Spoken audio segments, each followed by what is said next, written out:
που διοργανώνουμε με το Υπουργείο του Βιβλίου για να παρουσιάσουμε το μυθιστόρημα της Νάταλη Μπακόπουλος, το πράσινο ακρογιάλι της πατρίδας. Η συζήτηση θα γίνει στα αγγλικά, επειδή αυτή είναι η γλώσσα της Νάταλη. Υπάρχουν, από ό,τι κατάλαβα, ακουστικά και όποιος χρειάζεται να πάρει, γιατί θα υπάρχει αυτόματη μετάφραση. Και αυτό είναι το βιβλίο της Νάταλη που μόλις κυκλοφόρησε από τις εκδόσεις Πατάκης στα ελληνικά. Το πράσινο ακρογιάλι της πατρίδας. So Natalie, we switch into English now. Your familiar ground. The first question I have is that you were born and raised in the United States, although your father is Greek, and your uncle was the famous poet Michalis Katsaros. Nonetheless, you are basically a Greek American of second generation. So the first question is, why did you choose to set your first novel in a Greek historical context, and you chose a very tragic period for that context, which is, as we all know, the Greek junta, the military dictatorship of 1967-74.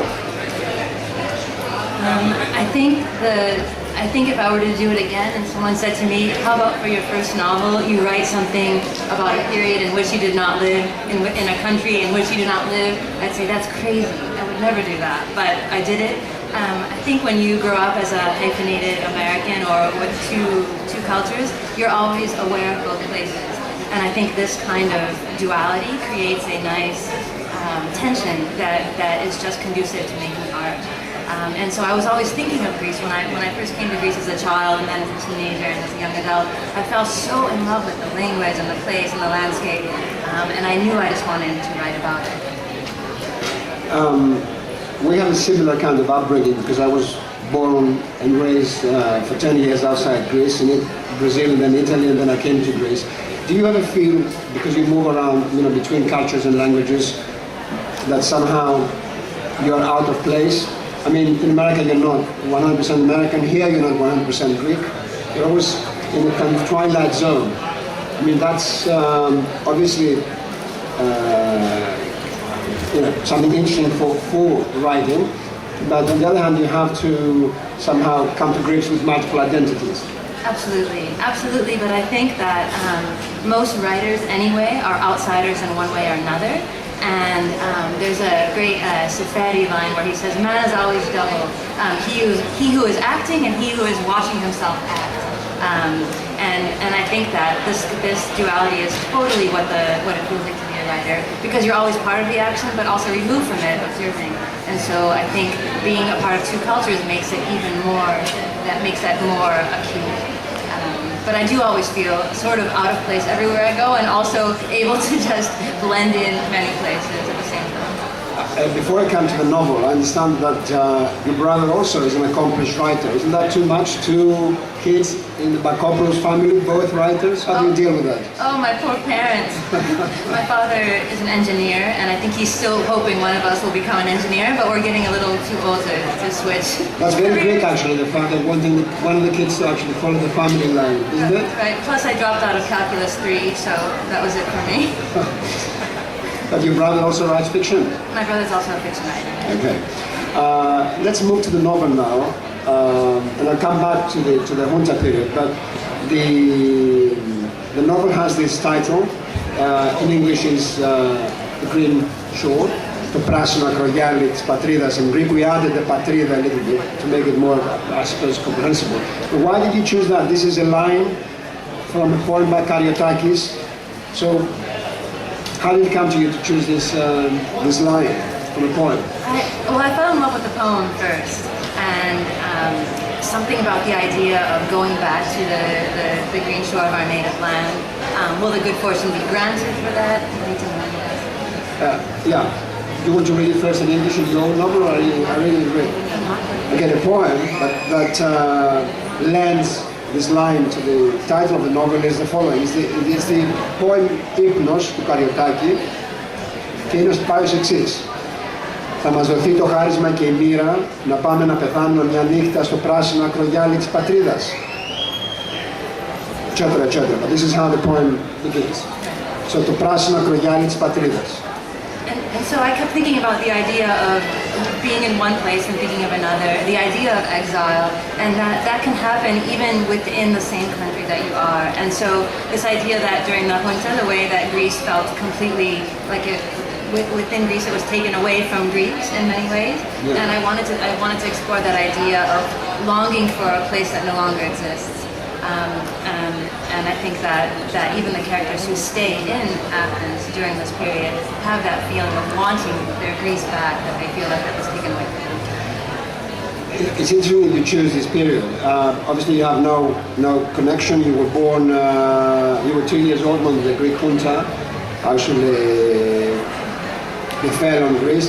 I mean, why did you choose that specific period? I mean, I know that.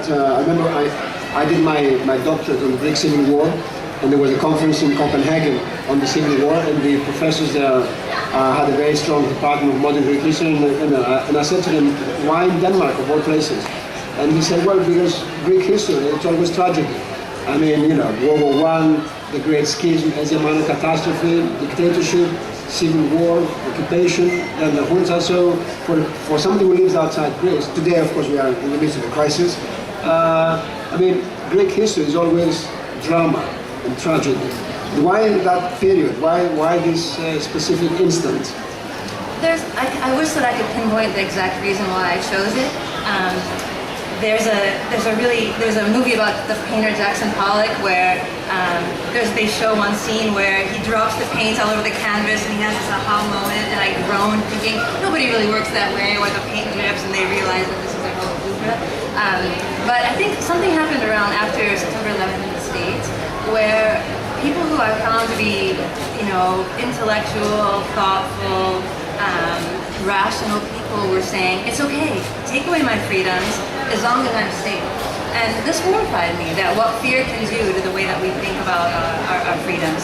And so I started thinking about that, thinking that we have had a coup in some ways, in the way that we thought about the way we were safe and civil liberties. And I also started reading a lot about Greek history. I was interested in this period just historically, and from an artistic perspective and imaginative perspective, I think about one of my favorite writers in the States, Charles Baxter, says that hell is story friendly. If you want a good narrative, put your characters among the damned. And I thought the idea of having a tragic period was a great way to sort of create a conflict, how people react in their personal lives to something that's happening. That kind of line would be a line that Pound would have subscribed, because he tried to write in the cantos paradise, but he ended up writing hell. Paradise is boring. It's boring, yeah, hell. So let's talk about hell now.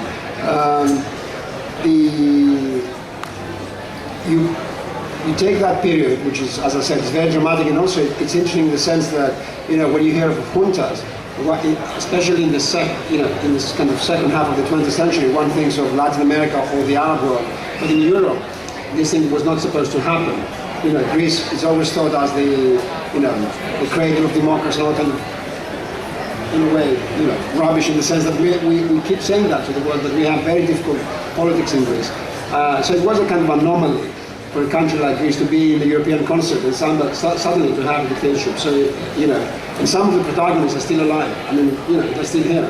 Now, did you have any, from home, any stories about the junta? The fact that, as I said in my introduction, Michalis Katsaros, who was a very important left-wing poet, did that influence the choice of topic and some of the characters in the novel? Because there is a Michalis in the novel. Right, absolutely. I never met Michalis Katsaros, but the stories I heard about him from my father were stories that always, I loved hearing the stories. And once he told me about Michali and his friend Mikias Gilorakis living in the basement of his house in Palandri. And I thought, if this is not a good story for fiction, a left-wing poet and a left-wing composer in a basement in Palandri, I don't know what is. And although that never became part of the novel, that's, I think, what was the seed of the novel. The idea of a rebel, of an anarchist poet, seemed like a nice character for me, especially juxtaposed against some younger characters who were very influenced by his, the girls in the novel are very influenced by his politics, and they want so much for him to approve of them. And I think find your way. As an adolescent, you think of in all kinds of ways. You want the approval of the people you respect. And so in some ways, I was trying to imagine a man like Bukhari, what he would be like if I had known him and how he might react in this setting. But it is an act of the imagination, not a historical document. It seems that you juxtapose the history of Greece with the history of the Greek family, so that we have a kind of two-level tension. We have the tension of the country as Greece, falls into kind of this dark hour. At the same time, we have a family that has to face its own kind of dilemmas and contradiction, its own little drama. Would you like to say something about that? I mean, how the plot develops in order for to move from the family, from the history of the family to how that family somehow crosses with the history of Greece? I think as a writer, that's the most difficult part, was doing the research, but trying to make it look as though I wanted to make sure that it seemed like I got at least the research right, but I didn't want it to feel like I had taken a period of history and juxtaposed characters on. Oh, here's a character next to a tank, and here's a character in a prison, and here's a character on an island. I wanted the narrative to become organic, and that's that job. I'm sorry, the question. No. How? Because in the novel, there are two sisters and a brother, and then is a mother. Each one faces the crisis, from its own kind of perspective. The choices are very, very different. The brother is conservative. He leaves. He goes to the States. The younger daughter ends up in the Polytechnique, in the uprising of the students. So I think that by following closely. By focusing on the family, you also give, in a way, the dilemmas and problems that the Greeks faced at that kind of period. Because after the fall of the junta, 99% of the Greeks were all resistance fighters, but during the junta, of course, they were not. So, after the event, history was, in a way, rewritten, but there is a lot of falsification in that. So, in a sense, that you're sympathetic with some of the characters which are not left-wing resistant fighters, or who have, at the moment of crisis, they just back down and they leave the country. So their behavior is not very heroic. I think that's very true to life, because this is what happened in a way. I think that's what I was trying to do. I'd never want any character to be a manifestation of one ideology. I feel like that becomes propaganda. And I think most of us are the sums of all our crazy contradictions, and the way that we react to things sometimes goes against maybe what we believe or how we wish that we would react. And I think a lot of the characters in this book are sort of torn between the way they want to behave and the way that they're behaving, and I think that's life, really. I saw that in your acknowledgements, you say that that there were some archives, the Piros papers at Michigan University. What exactly is that collection? Because I understand that if you write a novel, your novel isn't really a historical novel, but the historical setting is very strong. You can't miss that. And there are some analogies that one can draw from that novel to what happens today in Greece, and also in the States, as you said. But obviously you needed to do research, historical research, to get a feeling of what actually was happening in the country. So what kind of research did you do, and how helpful were these Piros papers at Michigan? Because I'm a historian and I didn't know these papers. Oh, it's a fantastic collection. I think it's it's the largest collection about the junta in English. There were things in Greek there too, but it was the collection of everything written about the junta in English. I think anywhere at the University of Michigan. Some of the things would be just old, Life magazines. They'd have an article about the torture happening. It was an Amnesty International report or something. Or they'd be letters people were writing back and forth, letters from people in Paris to people in New York, Detroit, about what was going on during the junta. So it was a way to procrastinate the actual writing. Sometimes I would sit there all day and just go through the papers and think, okay, I've had my day of writing, now I'll go, to dinner. But other times it was a way just to immerse myself in the period, and even if I took nothing from those papers, I got small details, or sometimes just what people were wearing and the photographs. Do you identify, perhaps it may sound like a silly story, but a question, do you identify with one of the characters? Because I remember when I was a student, I saw this interview with Marquez on the BBC, and he was talking about how he wrote 100 Years of Solitude, and his wife was also interviewed, and she said at some point that I saw my husband coming up to the bedroom crying, and I said to him, "Did you kill him?" And he said, "Yes, I did." And then they both sat down crying because he had decided to kill the main character with whom he identified. So it was like, in a way, he was almost killing himself. So the couple, I found that very funny actually, the couple sitting down in the bed, both crying because Marquez had actually decided to kill his hero. So do you find yourself, I mean, are you close to Anna, for example, or to Sophie? Do you have elements of both? The mother, you draw from your own family experiences? I mean, I think sometimes you put the most of yourself in the character that's least like you. And so I think Mikhaili, when he gets so angry and is full of such rage, that's me. But I think they're all the characters I meet. I once heard an interview with the writer Alexander Penlan, who I love, and he said, they're all me, that's the point. And I thought that, I never had thought of it that way before, but the things about myself that I'm afraid of, I can put in one character. The inappropriate things I think or do, I can put in another character. The things I wish I had done, I can give to another character. So I think they're all me. But I also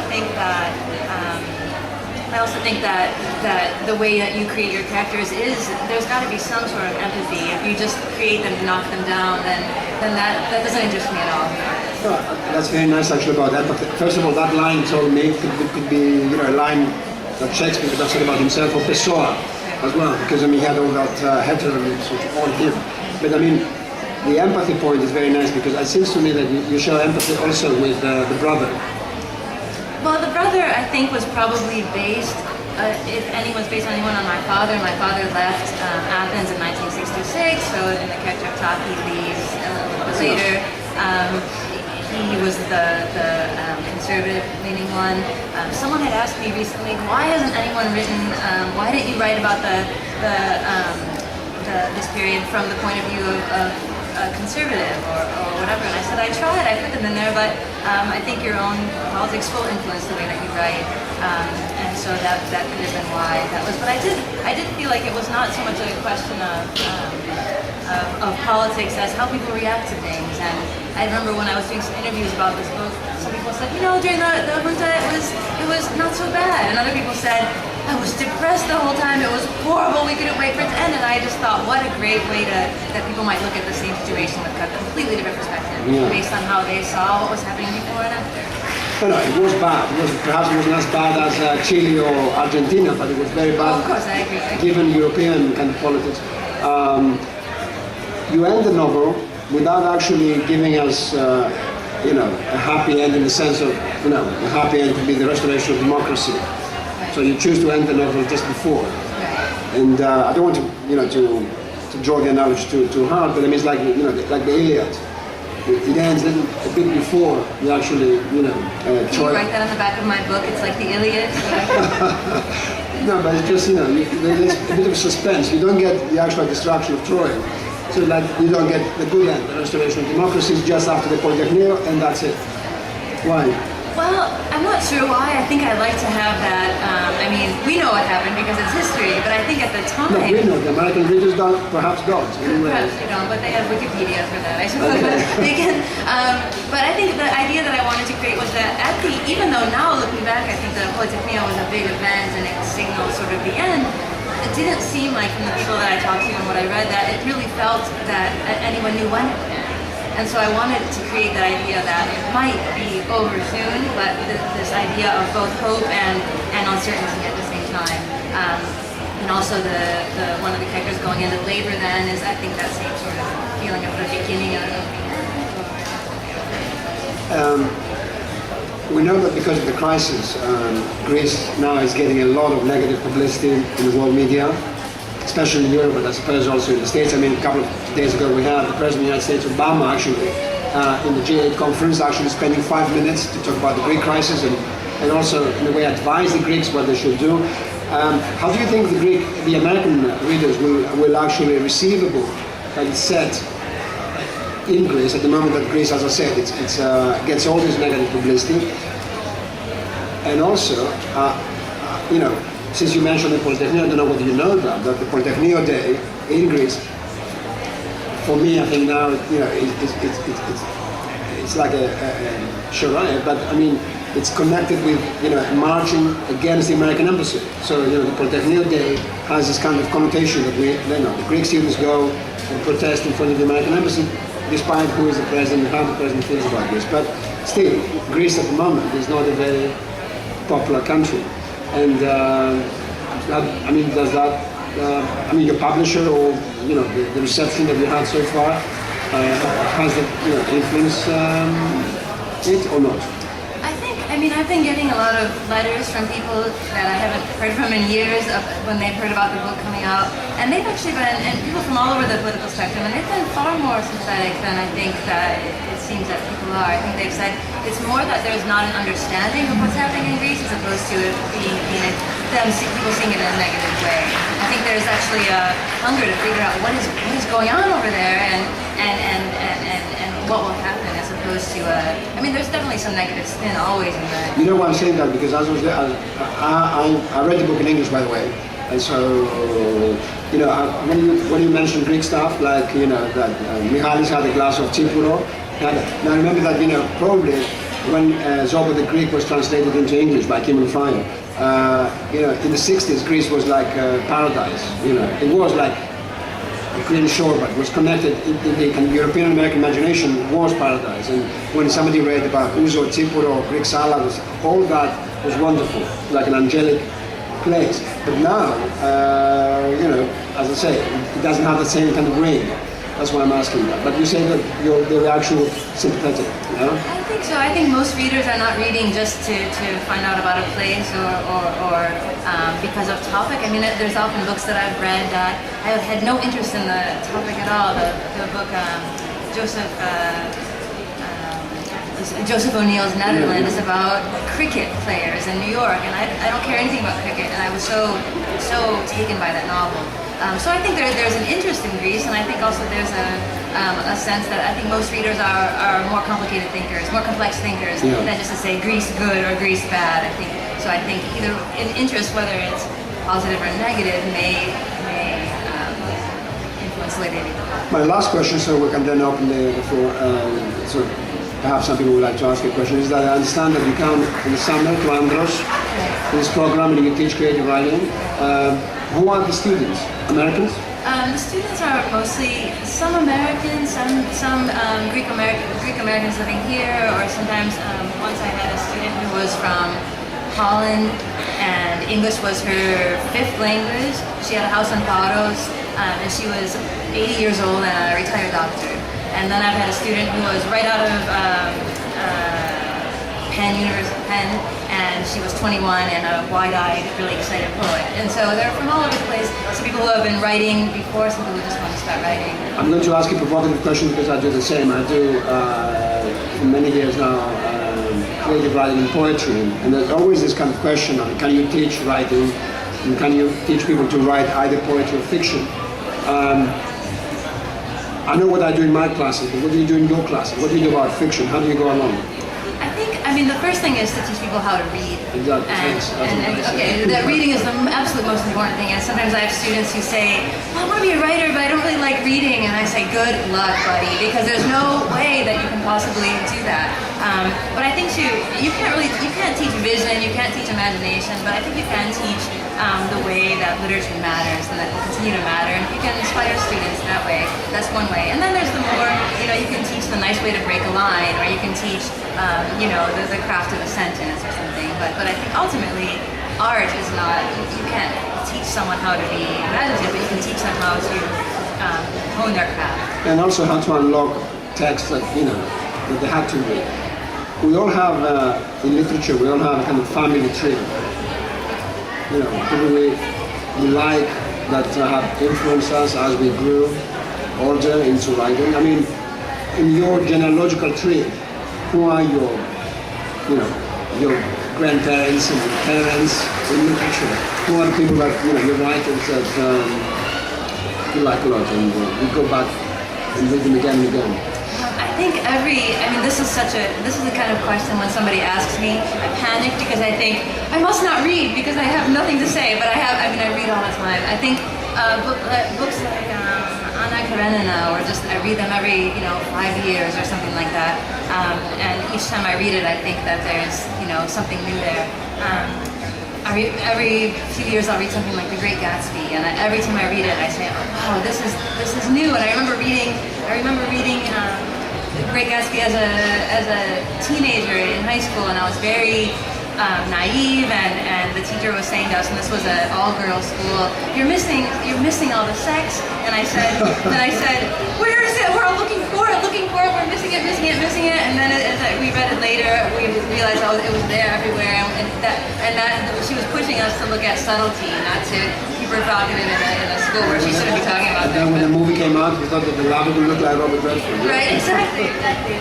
Other things, Madame Bovary was something that I read at a young age and influenced me. Writers like Henry James and the way he wrote his sentence. 100 Years of Solitude I read, and that changed. I feel like it changed the way I thought about it. How about modern American writers? I mean, they're quite old now, but people like Philip Roth and John Updike and Donald Barthelme, people like them. Yeah, absolutely. Philip Roth. Philip Roth, I think I read a lot of his earlier stuff. Goodbye Columbus, I still think is a almost perfect novella. And then I went through a stage where I didn't want to read Philip Roth anymore because I felt like he was sexist and misogynist and all that.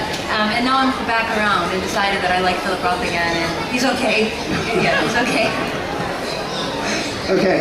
I don't want to take all the time of this discussion we're having with Natalie, so I'd like to open the floor, and if you have any questions, you can ask Natalie. You only have a chance now because you only have 15 minutes left or 20 minutes.